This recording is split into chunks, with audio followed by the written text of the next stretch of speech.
ما حراك بهذا أن يكبر قدرك عند الله. கண்ணியத்துக்குரியவர்களே, அல்லாஹ் எங்கே இருக்கிறான்? இதை உள்ளத்திலே ஒரு மனிதன் அறிந்தால், இதை உள்ளத்திலே ஒரு மனிதன் ஆழமாக பதிந்து விட்டால் போதும், அவனுடைய வாழ்வில் பாவம் என்பது தொடராது. அப்துல்லா இப்னு உமர் ரலியல்லாஹு அன்ஹுமா யார் இவர்கள்? அப்துல்லா இப்னு உமர் யார்? உமர் இப்னு கத்தாபுடைய மகனார். அப்துல்லா இப்னு உமர் அவர்கள் மக்காவுடைய ஒரு மலையின் அருகிலே நடந்து செல்கிறார்கள். அங்கே ஆடு மேய்க்கக்கூடிய ஒரு வாலிபன் ஆடுகளை மேய்த்துக் கொண்டிருக்கிறான். அவரை பார்த்து அப்துல்லா இப்னு உமர் அவர்கள் கேட்டார்கள், வாலிபா, இந்த ஆடு யாருடையது? அந்த வாலிபன் சொன்னான், இந்த ஆடு என்னுடைய எஜமானருடையது. அப்படியா? ஒரு ஆட்டை எனக்கு விற்றுவிடு, உன் எஜமானிடத்திலே சென்று ஆடுகளை ஓனாய் தின்று விட்டது என்று கூறிவிடு என்று. அந்த மனிதன், அந்த வாலிபன் திரும்ப சென்றான். அப்துல்லா இப்னு உமர் அவர்களுக்கு எந்த பதிலும் சொல்லாமல் அழைத்து கேட்டார்கள், வாலிபா, பதில் சொல்லி செல். ஃபஐன அல்லாஹ், ஃபஐன அல்லாஹ். அந்த வாலிபன் கேட்கிறான் அப்துல்லா இப்னு உமரிடத்திலே திரும்பி சென்றவனாக, நீங்கள் சொல்லுகிறீர்கள் எஜமானரிடத்திலே சென்று ஆடுகளை ஓனாய் தின்று விட்டது என்று நான் சொல்லுகிறேன், ஆனால் ஃபஐன அல்லாஹ், அல்லாஹ் எங்கே இருக்கிறான்? அவன் நாளை மறுமையிலே என்னிடத்திலே இதை குறித்து கேட்டால் நான் என்ன பதில் சொல்வேன்? அப்துல்லா இப்னு உமர் இதை கேட்டவுடன் அழ ஆரம்பிக்கிறார்கள். அந்த வாலிபனை அழைத்துக் கொண்டு அவருடைய எஜமானிடத்திலே சென்று அவரை விலை பேசி அந்த காசை கொடுத்து அவரை விடுதலை செய்கிறார்கள். கண்ணியத்துக்குரியவர்களே, இந்த ஒரு அச்சம், இந்த பாவத்தை குறித்து நாளை மறுமையில் அல்லாஹ் என்னிடத்திலே விசாரித்தால் நான் என்ன செய்வேன் என்ற ஒரு பயம் உள்ளத்திலே தொற்றிக் கொண்டால் போதும், தௌபாவுடைய பாதையில் அவன் நடக்க ஆரம்பிப்பான். எப்போது இந்த பயம் இல்லையோ, எப்போது இந்த உணர்வில்லையோ, அவனுடைய உள்ளம் செத்து மடிந்து விட்டது. அவன் அல்லாஹ்விடத்திலே உள்ளத்தை கேட்கட்டும், அவனுக்கு உள்ளம் இல்லை. அல்லாஹ் பாதுகாப்பானாக. யாரை இந்த பயம் ஆட்டியது தெரியுமா? எப்படிப்பட்ட நபித்தோழர்களை இந்த பயம் சுற்றி வளைத்தது தெரியுமா? நாம் எல்லாம் கேள்விப்பட்ட நபித்தோழர் தான் ரசூலுல்லாஹி ஸல்லல்லாஹு அலைஹி வஸல்லமுடைய சபையில் பெரிய பெரிய சஹாபாக்கள் இருக்கிறார்கள். அபூபக்கர், உமர், உஸ்மான், அலி போன்ற மிகப்பெரிய நபித்தோழர்களுடைய சபை.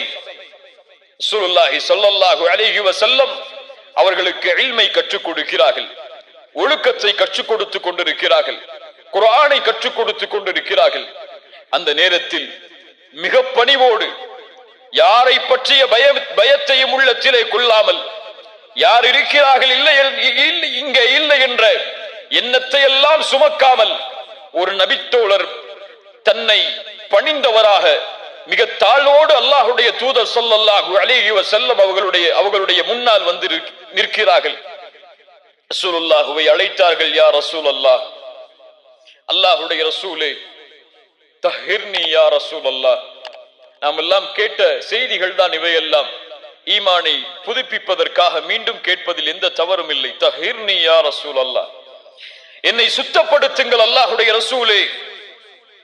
ரசூலுல்லாஹி ஸல்லல்லாஹு அலைஹி வஸல்லம் கேட்டார்கள், தோழரே, என்ன செய்து வந்தீர் நீ உன்னை சுத்தப்படுத்துவதற்கு? யா ரசூலல்லாஹ், நான் விபச்சாரம் செய்தேன். யாருக்கு முன்னால் சொல்கிறார்? சஹாபாக்களுக்கு முன்னால் சொல்கிறார், அங்கே இருந்த மக்களுக்கு முன்னால் சொல்கிறார். அவருடைய உள்ளத்தில் அங்கே இருக்கக்கூடியவர்கள் மீது பயம் இல்லை. பயம் இருந்தால் இப்படி அவர் பேசி இருக்க மாட்டார். அவர் பயந்தது அங்கே அல்லாஹ்வை தவிர வேறு யாரையும் கிடையாது. விபச்சாரம் செய்து விட்டேன் அல்லாஹ்வுடைய ரசூலே. ரசூலுல்லாஹ் கொஞ்சம் அந்த சஹாபாக்களை திரும்பி பார்த்தார்கள். அபிஹி மஜ்னூன், அபிஹி மஜ்னூன், இவர் என்ன பைத்தியக்காரரா? யா ரசூலுல்லாஹ், இவர் மாயிஸ், கண்ணியமான நபர், இவருக்கு பைத்தியம் அல்ல. இவர் மது அருந்திருக்கிறாரா? கொஞ்சம் அவரிடத்திலே பக்கத்தில் சென்று பார்த்து வாருங்கள். சஹாபாக்கள் பக்கத்தில் சென்று அவருடைய அந்த நறுமணத்தை நுகர்கிறார்கள். யா ரசூலல்லாஹ், இவர் மது குடிக்கவில்லை, நிதானமோடு தான் இருக்கிறார் மாயிஸ். ரசூலுல்லாஹி ஸல்லல்லாஹு அலைஹி வஸல்லம் சொன்னார்கள், மாயிஸே திரும்பச் செல், பாவத்தை குறித்து அல்லாஹ்விடத்திலே முறையிடு, தௌபா செய், திரும்பச் செல். கொஞ்ச தூரம் செல்கிறார், திரும்பி பார்த்தார். யா ரசூலல்லாஹ் தஹிர்னி யா ரசூலல்லாஹ், என்னை சுத்தப்படுத்துங்கள் அல்லாஹ்வுடைய ரசூலே. மாயிஸே திரும்பச் செல், அல்லாஹ்விடத்திலே தௌபா செய், அல்லாஹ் உன் பாவத்தை மன்னிப்பார். யா ரசூலல்லாஹ், இந்த குற்றத்திற்கு தண்டனை இது வல்லவே. மாயிஸ் அவர்கள் குற்றத்தை ஒப்புக்கொள்கிறார்கள். ரசூலுல்லாஹி ஸல்லல்லாஹு அலைஹி வஸல்லம் அவருக்கு ஹத்தை நிறைவேற்றுமாறு சஹாபாக்களுக்கு கட்டளையிடுகிறார்கள். ரசூலுல்லாஹுடைய அந்த பாசம், அந்த நேசம் யாரும் நிரூபிக்கவில்லை. அந்த குற்றத்தை சாட்சிகள் யாரும் இல்லை தண்டனையை கொடுப்பதற்கு, அவரே சாட்சி. ரசூலுல்லாஹ் அதனால் அவகாசம் கொடுக்கிறார்கள். யாரும் உன் குற்றத்தை சாட்சியாக வந்து முன்னால் நிற்கவில்லை, நீ செல். ஆனால் அவர் சென்றிருக்கலாம். அவர் தௌபா செய்திருந்தால் குர்ஆனுடைய வசனம் சொல்லுகிறது, அல்லாஹ் அவரை மன்னித்திருப்பான். ஆனால் அவருடைய உள்ளத்தில் இருந்த பயம், இந்த உலகத்தில் நான் தப்பிக்கலாம், நாளை மறுமை என்ற ஒரு நாள் வந்தால் அல்லாஹ் ரப்புல் ஆலமீன் என்னை கை நீட்டி அல்லாஹ் விசாரித்தால் அந்த நேரத்தில் நான் என்ன செய்வேன் என்ற ஒரு பயம் அவருடைய உள்ளத்தை நடுங்க வைத்தது. கண்ணியத்துக்குரியவர்களே, ரசூலுல்லாஹ் தண்டனையை கொடுக்க சொல்கிறார்கள். சஹாபாக்கள் கல்களை எறிகிறார்கள். அவருக்கு தண்டனை கொடுக்கப்படுகிறது. தாங்க முடியாமல் மாயிஸ் ஓடுகிறார். ரசூலுல்லாஹி ஸல்லல்லாஹு அலைஹி வஸல்லம் அவரை பிடித்து வருகிறார்கள் நபித்தோழர்கள் தண்டனையை கொடுப்பதற்காக. ரசூலுல்லாஹ் சொன்னார்கள், அவரை நீங்கள் விட்டிருக்கலாமே, அவர் சென்று தௌபா செய்திருந்தால் அல்லாஹ் மன்னித்திருப்பானே. அவருடைய ஆடை கொஞ்சம் விலகுகிறது. அந்த தண்டனையை கொடுக்கும் பொழுது ரசூலுல்லாஹி ஸல்லல்லாஹு அலைஹி வஸல்லம் சொன்னார்கள், அவரை நீங்கள் மறைத்திருக்கலாமே. மாயிஸ் தண்டனை கொடுக்கப்பட்டு அவருடைய ஜனாசா கொண்டு வரப்படுகிறது. அப்போது அந்த சபையில் இருந்த 2 நபித்தோழர்கள் சொல்கிறார்கள், இவரைத்தான் அல்லாஹ் மறைத்தானே, இவருடைய பாவத்தை தான் அல்லாஹ் மறைத்து விட்டானே, இவர் நினைத்திருந்தால் சென்றிருக்கலாமே. ஆனால் ஒரு மிருகத்துடைய வர்ணனையை சொல்லி அந்த மிருகம் இறப்பதை போன்று இவர் இறக்கிறாரே என்று பேசுகிறார்கள் 2 நபித்தோழர்கள். ஸல்லல்லாஹு அலைஹி வஸல்லம் அவர்கள் எதுவும் சொல்லவில்லை. அந்த நேரத்தில் கொஞ்ச தூரம் ரசூலுல்லாஹ் நடக்கிறார்கள். அந்த ஜனாசாவை அடக்கம் செய்துவிட்டு செல்லக்கூடிய வழியில் ஒரு கழுதை இறந்து அழுகி போன மாமிசம் கிடக்கிறது. ரசூலுல்லாஹி ஸல்லல்லாஹு அலைஹி வஸல்லம் கேட்டார்கள், மாயிஸை பற்றி பேசி அந்த 2 நபித்தோழர்கள் யார்? முன்னால் கொண்டு வரப்பட்டார்கள். ரசூலுல்லாஹி ஸல்லல்லாஹு அலைஹி வஸல்லம் சொன்னார்கள், நீங்கள் கீழே இறங்கி அந்த மாமிசத்தை சாப்பிடுங்கள் என்று. யா ரசூலுல்லாஹ், இதை எப்படி சாப்பிடுவது? உங்கள் சகோதரனின் மாமிசத்தை நீங்கள் சாப்பிட்டதை விட இது மேலான. அல்லாஹு அக்பர். என்ன தீன் இது? ஒரு விபச்சாரம் செய்யப்பட்ட குற்றம் நிரூபிக்கப்பட்டவருடைய கண்ணியம் கூட பாழாக கூடாது. அது பாழாகாமல் ஒரு நபி அந்த கண்ணியத்தை பாதுகாக்கிறார்கள் என்றால் இந்த சமூகத்துடைய நிலைமை எங்கே முஃமின்களின் கண்ணியம் பாதுகாக்கப்படுகிறது? எங்கே முஃமின்களின் கண்ணியத்தை பிற முஃமின்கள் பாதுகாக்கக்கூடிய சூழ்நிலை இந்த உலகத்திலே இருக்கிறது? ரசூலுல்லாஹி ஸல்லல்லாஹு அலைஹி வஸல்லம் எதனுடைய கண்ணியத்தை எல்லாம் பாதுகாத்திருக்கிறார்கள் தெரியுமா? ஹுதைபியா உடன்படிக்கைக்கு ரசூலுல்லாஹி ஸல்லல்லாஹு அலைஹி வஸல்லம் தன்னுடைய வாகனத்தில் பயணித்து வருகிறார்கள். ரசூலுல்லாஹ்வுடைய வாகனத்தின் பேர் என்ன? பேர் என்ன? ரசூலுல்லாஹ்வுடைய ஒட்டகத்துடைய பேர் என்ன? கஸ்வா. ஹுதைபியாவுடைய இடம் வரும் பொழுது அந்த கஸ்வா கொஞ்சம் திமிரு கொள்கிறது, கொஞ்சம் அடம் பிடிக்கிறது. சஹாபாக்கள் சொன்னார்கள், கஸ்வா திமிரு கொள்கிறது, கஸ்வா திமிரு கொள்கிறது, முரண்பிடிக்கிறது. ரசூலுல்லாஹி ஸல்லல்லாஹு அலைஹி வஸல்லம் உடனடியாக சொன்னார்கள், கஸ்வா திமிரு பிடிக்காது, அது அதனுடைய குணமும் அல்ல. அஸ்ஹாபுல் ஃபீலை தடுத்தவன் இதையும் தடுத்திருக்கிறான். ஒரு ஒட்டகத்துடைய கண்ணியம் அங்கே குறையும் பொழுது அதையும் முஹம்மது ரசூலுல்லாஹ் ஸல்லல்லாஹு அலைஹி வஸல்லம் அவர்கள் பாதுகாக்கிறார்கள் என்றால் நாம் இன்னொரு முஃமினுடைய கண்ணியத்தை எப்படி பாதுகாக்க வேண்டும்? இதே போல் இந்த நிகழ்வுக்கு பிறகு காமிதியா என்ற குலத்துடைய ஒரு பெண்மணி ரசூலுல்லாஹ்வை நோக்கி ஓடி வருகிறார்கள். யா ரசூலல்லாஹ், என்னையும் சுத்தப்படுத்துங்கள். ரசூலுல்லாஹ் திரும்பிக் கொள்கிறார்கள். யா ரசூலுல்லாஹ், என்னையும் சுத்தப்படுத்துங்கள். திரும்பிக் கொள்கிறார்கள். யா ரசூலுல்லாஹ், சுத்தப்படுத்தி ஆக வேண்டும். மாஇஸை விரட்டியதை போன்று என்னையும் விரட்டி விடாதீர்கள்.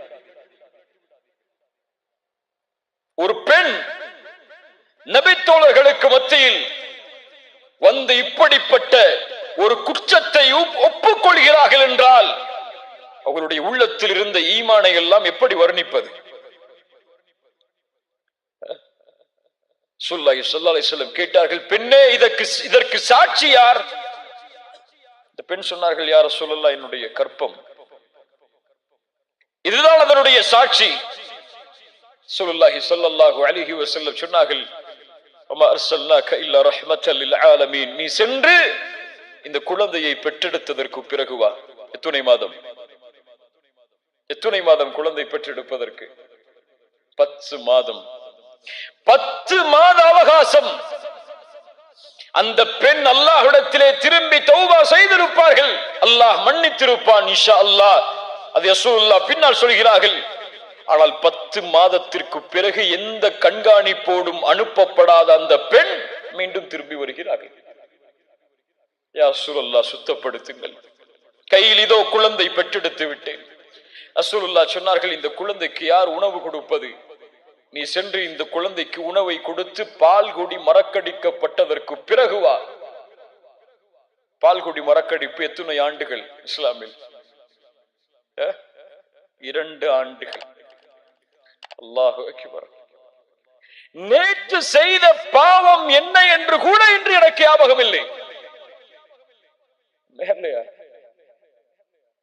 இந்த வாரத்தில் என்ன பாவம் செய்தேன் அல்லாஹ்விற்கு மாற்றமாக என்று கூட என்னுடைய உள்ளத்தில் நினைவில்லை. ஆனால் புத்தகத்தில் பதியப்பட்டு இன்னும் மன்னிக்கப்படாமல் இருக்கிறது. அல்லாஹ் பாதுகாப்பானாக. 2 ஆண்டுகளுக்கு பிறகு மீண்டும் அந்த குழந்தையை கையில் சுமந்து கையில் ரொட்டியை எடுத்தவர்களாக அல்லாஹ்வுடைய தூதருக்கு முன்னால் வந்து, யா ரசூலல்லாஹ், இந்த குழந்தை உணவை சாப்பிடுகிறது, எனக்கு தண்டனையை கொடுங்கள். ரசூலுல்லாஹ் சொன்னார்கள், அந்த சஹாபி அழைத்து, இந்த குழந்தையை நீங்கள் பொறுப்பெடுத்துக் கொள்ளுங்கள் என்று கூறி அந்த பெண்ணுக்கு தண்டனை கொடுப்பதற்காக நிறுத்தப்படுகிறார்கள். சஹாபாக்கள் அந்த பெண்ணை தண்டனையை கொடுப்பதற்காக கல்லால் எறிகிறார்கள். அல்லாஹு அக்பர். அந்த பெண் இறந்து விடுகிறார்கள். ரசூலுல்லாஹி ஸல்லல்லாஹு அலைஹி வஸல்லம் அந்த பெண்ணுடைய ஜனாசாவிற்கு தொழுகை நடத்துவதற்காக முன்னால் செல்கிறார்கள். உமர் இப்னுல் கத்தாப் ரலியல்லாஹு அன்ஹு ரசூலுல்லாஹுடைய முன்னால் வருகிறார்கள். யா ரசூலல்லாஹ், இந்த பெண்ணுக்கு நீங்கள் தொழுகை நடத்துகிறீர்களா? அவள் விபச்சாரம் செய்த பெண். விபச்சாரம் செய்த பெண்ணுக்கு நீங்கள் தொழுகை நடத்துவதா? உமரே, உனக்கு தெரியுமா, இந்த பெண் செய்த தௌபாவை மதீனாவில் வாழக்கூடிய 70 பேருக்கு பங்கு வைத்தாலும் விசாலமாகும்.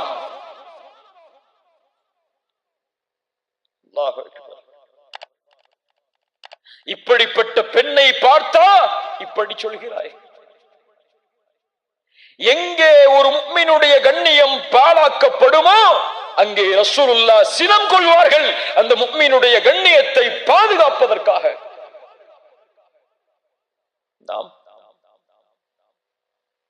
அவர்கள் விபச்சார குற்றம் செய்திருந்தாலும் அவனும் முஃமின் தான், அவனுடைய கண்ணியமும் பாதுகாக்கப்பட வேண்டும் என்று முஹம்மது ரசூலுல்லாஹ் ஸல்லல்லாஹு அலைஹி வஸல்லம் விரும்பினார்கள். அவர்களை பின்பற்றக்கூடிய நாம் இன்னும் விரும்பவில்லை. எப்படி? அல்லாஹ் பாதுகாப்பானாக. கண்ணியத்துக்குரியவர்களே,